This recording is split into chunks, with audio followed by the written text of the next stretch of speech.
Įsijunk gerą nuotaiką su Radio Centru. Sveiki.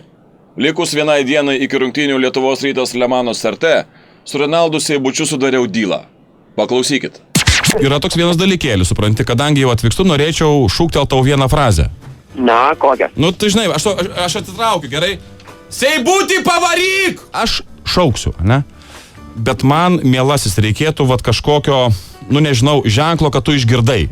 Suprasi, jau jeigu gerai sužaisi, tai reiškia. Ne, bet tuo, Renaldai, momentu, įsivaizduoji, aš sakau, Seibutį pavaryk ir tu, tarkim, iškeli ranką į viršų kažkaip, netikėtai, žinai, kad niekas nesuprastų. Ja. Tai suprasi, kai jau išgirsti, suprasi. Bus kažkoks tai ženklas? Nu, tai bus. Kitą dieną nuvariau į rungtynes Siemens arenoje. Ir štai kas nutiko. Seibutį pavaryk! Seibutį pavaryk! Seibutį pavaryk! Seibutį pavaryk! Seibutį, tu maladiec! Rimtai! Gal pratęskim, ką? Įdomugi.